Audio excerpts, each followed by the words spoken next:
13 मई 2024 को हमारे कानपुर नगर में लोकसभा चुनाव है। तो आइए जानते हैं कि कानपुर लोकसभा चुनाव का इतिहास या अतीत कैसा रहा है, किस पार्टी का यहाँ पे दबदबा रहा है और कौन सी पार्टी का कौन सांसद ऐसा रहा जिसने सबसे ज़्यादा बार कानपुर लोकसभा चुनाव जीता है।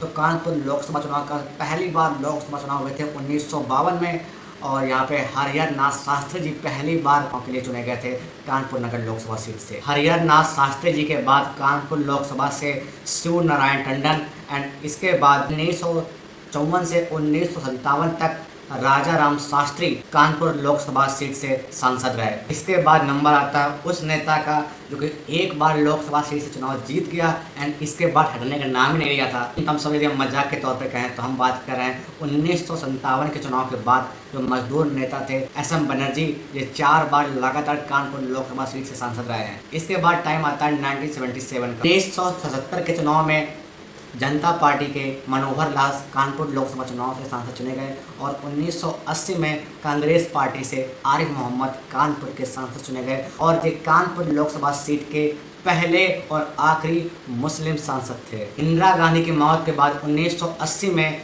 उनकी सहानुभूति के बदौलत कांग्रेस पार्टी के नरेश चंद्र चतुर्वेदी को यहाँ से टिकट मिली और वो जीतकर लोकसभा में सांसद के तौर पर कानपुर लोकसभा सीट से पहुंचे। 1989 में 1989 में कम्युनिस्ट पार्टी नेता यहां से चुने गए। कानपुर लोकसभा सीट से पहली बार बीजेपी खाता खुलता है 1991 में, जब बीजेपी के सांसद जगतवीर द्रोण कानपुर लोकसभा सीट से सांसद बने। हमने वीडियो के कुछ सेकंड बाद आपको बताया था कि मजदूर नेता थे SM बनर्जी, वो 4 बार सांसद चुने गए एंड जगतवीर द्रोण भी 3 बार लगातार उन्होंने हैट्रिक लगाई कानपुर लोकसभा सीट से। 7 साल तक बीजेपी का यहाँ पर कब्जा रहा और 1999 में एक बार फिर से लोकसभा चुनाव हुए और एक बार फिर से कांग्रेस पार्टी यहाँ पे आई और इस बार कांग्रेस पार्टी का वो सांसद यहाँ से बनकर गया जिसने कानपुर का विकास चरमोत्कर्ष तक पहुँचाया। मैं बात कर रहा हूँ कांग्रेस पार्टी के सांसद श्री प्रकाश जायसवाल जी के बारे में।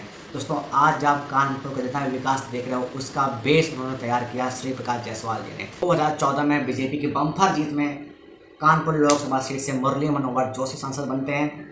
2019 में देवेंद्र सिंह भोले सांसद बनते हैं और 2024 वक्त आ चुका है तो कानपुर लोकसभा सीट से रमेश अवस्थी जी बीजेपी से चुनाव लड़ेंगे और देखते हैं क्या 2024 में बीजेपी एक बार फिर से कानपुर लोकसभा सीट से जीतती है या फिर नहीं जीतती है।